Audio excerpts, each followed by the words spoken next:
नमस्कार साथियों, स्वागत है आप सभी का एक बार फिर से अपने YouTube channel DC geography classes में। यदि चैनल पर नए हैं तो चैनल को सब्सक्राइब कर लीजिए और बेल आइकन को प्रेस कर लीजिए ताकि हर नई वीडियो की नोटिफिकेशन आप तक आसानी से पहुंचती रहे। तो आज के सेशन में हम लोग बात करने वाले हैं झारखंड जो +2 की बहाली आने वाली है, यानी जो पीजीटी की बहाली है, तो उसमें ज्योग्राफी का सिलेबस क्या होगा उसको आज हम लोग देखेंगे और डिस्कस करेंगे। हर यूनिट को हम लोग देखेंगे और समझेंगे कि कौन से यूनिट में क्या हमें पढ़ना है। तो चलिए शुरू करते हैं आज का सेशन हम लोग। अगर हम झारखंड पीजीटी में जो ज्योग्राफी का सिलेबस है उसकी बात करें तो पूरे सिलेबस को, ज्योग्राफी के पूरे सिलेबस को 6 यूनिट में डिवाइड किया गया है, ठीक है। जिसमें पहला यूनिट आपका है प्राकृतिक भूगोल, ठीक है, नेचुरल ज्योग्राफी। अब इसमें क्या क्या पढ़ना है हमें तो उसको भी देख लेते हैं। इसके अंतर्गत हमें geomorphology, climatology, soil and vegetation और ओशनोग्राफी, देन इकोसिस्टम आपको पढ़ना है। तो जियोमॉर्फोलॉजी में क्या क्या पढ़ना है तो पृथ्वी के पटल का उद्गम यानी ऑरिजिन ऑफ द अर्थ, उसका डेवलपमेंट, विकास, ये पढ़ना है। पृथ्वी का संचलन यानी मूवमेंट ऑफ अर्थ, उसको पढ़ना है। प्लेट टेक्टोनिक थ्योरी पढ़ना है। ज्वालामुखी पढ़ना है। शैल अपर्दन चक्र पढ़ना है डेविस का। और नवीन दिमनवीय शुष्क तथा कास्ट आकृतियां, ठीक है, यानी कास्ट टोपोग्राफी आपको पढ़ना है। फिर मल्टीपल साइकिल थ्योरी जो है, बहुचक्रीय भू आकृति सिद्धांत, उसको पढ़ना है। देन क्लाइमेटोलॉजी में आते हैं तो वायुमंडल की संरचना, उसका कंपोजिशन। फिर एयर मास आपको पढ़ना है। आपको फ्रंट पढ़ना है, साइक्लोन पढ़ना है, और जो क्लाइमेट है उसका क्लासिफिकेशन जो कोपेन ने दिया है उसको पढ़ना है। थॉर्नथवेट को पढ़ना है। और भूजल तथा जल वैज्ञानिक चक्र यानी वाटर साइकिल आपको पढ़ना है क्लाइमेटोलॉजी में, ओके।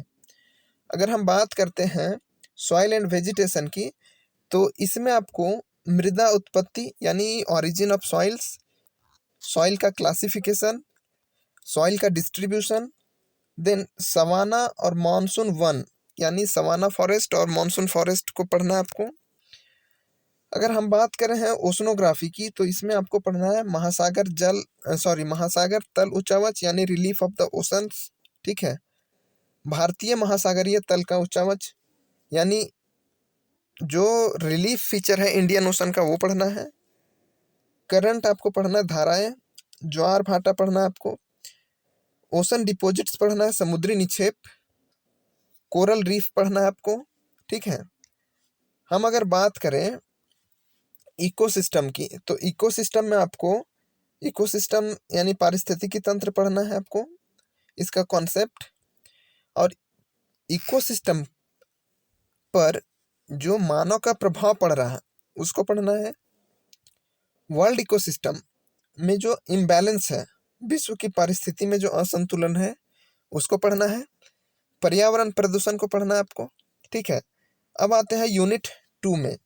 तो यूनिट 2 जो है वो है मानव तथा आर्थिक भूगोल यानी ह्यूमन एंड इकोनॉमिक ज्योग्राफी, ठीक है, जिसमें आपका ज्योग्राफिकल थॉट आ जाएगा। इसमें आपको यूरोप का और ब्रिटिश भूगोलवेताओं का योगदान पढ़ना है। नियतिवाद, संभावनावाद और मात्रात्मक क्रांति तथा व्यवहारात्मक क्रांति यानी जो क्वांटिटेटिव रिवॉल्यूशन था उसको पढ़ना है आपको इसमें, ठीक है। ह्यूमन ज्योग्राफी में आपको पढ़ना है मानव तथा मानव प्रजातियों का आविर्भाव, मानव का सांस्कृतिक विकास, विश्व के प्रमुख सांस्कृतिक परिमंडल, अंतर्राष्ट्रीय प्रव्रजन यानी माइग्रेशन, अतीत और वर्तमान विश्व की जनसंख्या का वितरण यानी प्राचीन काल से लेकर अभी तक जो वर्ल्ड का पॉपुलेशन का डिस्ट्रीब्यूशन है उसको देखना है, उसका ग्रोथ कैसा हुआ है वो देखना है। डेमोग्राफिक ट्रांजिशन आपको पढ़ना है और वर्ल्ड का जो पॉपुलेशन का प्रॉब्लम है उसको पढ़ना है, ठीक है। नेक्स्ट हम बात करते हैं सेटलमेंट ज्योग्राफी में। तो सेटलमेंट ज्योग्राफी में हम को पढ़ना है ग्रामीण नगरीय बस्तियों की संकल्पना यानी concept of urban and rural settlement, ठीक है।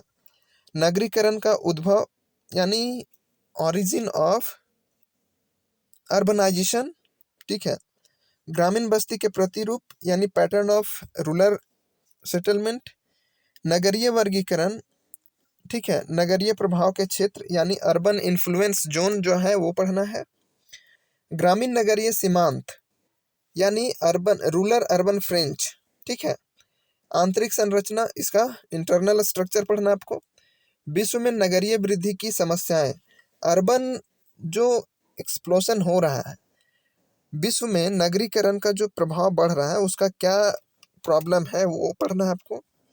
नेक्स्ट अगर पॉलिटिकल ज्योग्राफी की बात करें तो पॉलिटिकल ज्योग्राफी में आपको राष्ट्र पढ़ना है यानी कंट्री, राज्य यानी स्टेट के कॉन्सेप्ट को पढ़ना है, फ्रंट पढ़ना है, सीमाएं पढ़ना है, बाउंड्रीज, बफर स्टेट, ठीक है, हार्टलैंड का जो कॉन्सेप्ट था वो पढ़ना है आपको, और संघवाद यानी फेडरलिज्म ये पढ़ना है आपको, ठीक है। इकोनॉमिक ज्योग्राफी में अगर देखें तो विश्व का आर्थिक विकास यानी इकोनॉमिक ग्रोथ ऑफ वर्ल्ड ये पढ़ना है, उसका मेजरमेंट तथा उसका क्या क्या प्रॉब्लम्स है, संसाधन की संकल्पना यानी कॉन्सेप्ट ऑफ रिसोर्सेस, विश्व में संसाधन को पढ़ना है, वर्ल्ड रिसोर्स उसका डिस्ट्रीब्यूशन और उसका प्रॉब्लम्स, ठीक है। अब विश्व में ऊर्जा संकट यानी एनर्जी क्राइसिस, ठीक है, अभिवृद्धि की सीमाएं उसका जो ग्रोथ का जो लिमिट है वो पढ़ना है आपको, विश्व कृषि प्रारूप विज्ञान यानी एग्रीकल्चर रीजन को पढ़ना है, विश्व के कृषि क्षेत्र, ठीक है, कृषि अवस्थिति सिद्धांत यानी एग्रीकल्चरल जो थ्योरीज हैं वो पढ़ना है, विश्व उद्योग का अवस्थिति का सिद्धांत, ठीक है, जिसमें आपका लॉस का सिद्धांत आ जाता है, इंडस्ट्रियल लोकेशन हूवर का आ जाता है, फिर है विश्व औद्योगिक नमूने मतलब जो इंडस्ट्रियल प्रॉब्लम्स है वर्ल्ड में वो पढ़ना है, विश्व व्यापार सिद्धांत यानी वर्ल्ड ट्रेड थ्योरी पढ़ना है, उनके प्रमुख मार्ग कौन कौन से मेन रूट्स थे उसको पढ़ना है। देन यूनिट थर्ड की बात करें तो यूनिट थर्ड में है आपका इंडियन ज्योग्राफी, ठीक है, यूनिट थर्ड में है इंडियन ज्योग्राफी, इसमें आपका फिजिकल एस्पेक्ट है जिसमें भूवैज्ञानिक इतिहास, भू प्राकृतिक विज्ञान और अपवाह तंत्र, भारतीय मानसून का उद्गम, क्रियाविधि, मृदा और वनस्पति, भारत में मृदा अपर्दन की समस्या और उसका निवारण, ये आपको फिजिकल एस्पेक्ट में पढ़ना है।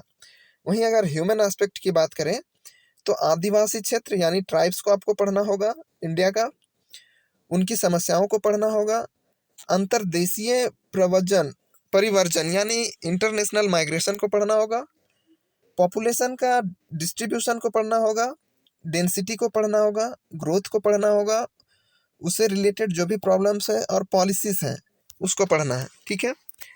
देन आता है रिसोर्स, ठीक है, तो रिसोर्स में आपका land resource, minerals, water resource और ओशन रिसोर्स यानी समुद्री संसाधनों का संरक्षण कंजर्वेशन, उसका यूटिलाइजेशन पढ़ना है आपको, ठीक है, पर्यावरण पारिस्थितिकी यानी इन्वायरमेंट और इकोलॉजी, ठीक है, इसका प्रॉब्लम्स और उसका सॉल्यूशंस ये पढ़ना है, ठीक है।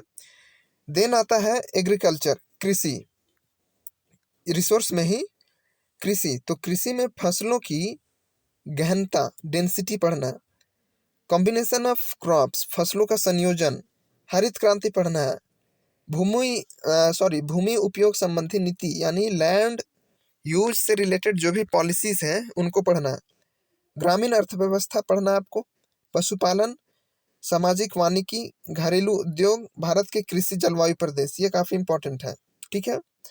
अब आते हैं हम इंडिया के इंडस्ट्री के एस्पेक्ट में, तो औद्योगिक विकास का इतिहास यानी पूरा हिस्ट्री पढ़ना है आपका, जो इंडस्ट्री है इंडिया में उसको, स्थानीयकरण कारक यानी स्पेशल जो फैक्टर है उसको पढ़ना है, खनिज आधारित उद्योग को पढ़ना है, कृषि आधारित उद्योग को पढ़ना है, वन आधारित उद्योग को पढ़ना है, औद्योगिक नीति को पढ़ना है, इंडस्ट्रियल पॉलिसी को, औद्योगिक संकुल यानी इंडस्ट्रियल एग्लोमरेशन पढ़ना है, औद्योगिक क्षेत्रीकरण यानी इंडस्ट्रियल जो रीजनलाइजेशन है उसको पढ़ना है।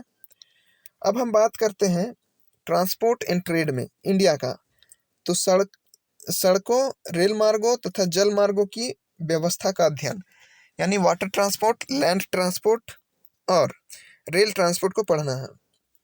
अंतर क्षेत्रीय व्यापार यानी इंटर स्टेट ट्रेड जो है वो पढ़ना है।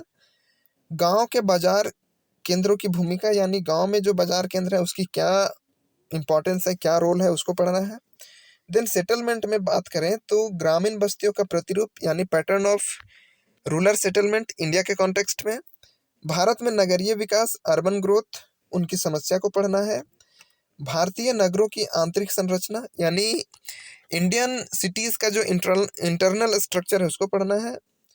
नगर आयोजन यानी जो सिटी प्लानिंग है या रीजनल प्लानिंग है उसको पढ़ना है। मलिन बस्ती जिसको स्लम्स कहते हैं उसको पढ़ना है।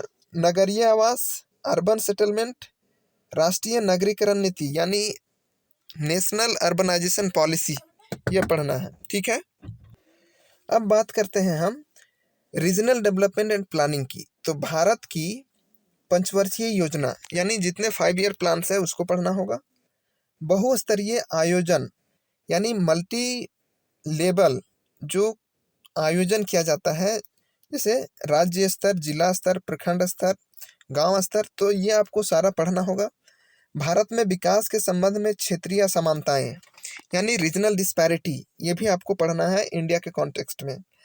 यूनिट 4 में अगर हम बात करें यूनिट 4 की, तो इसमें आपका ज्योग्राफी ऑफ झारखंड है।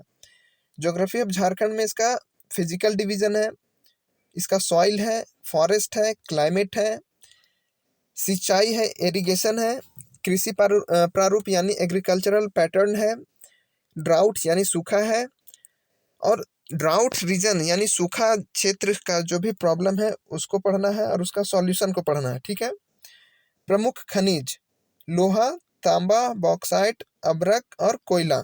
ठीक है, ये क्षेत्र है।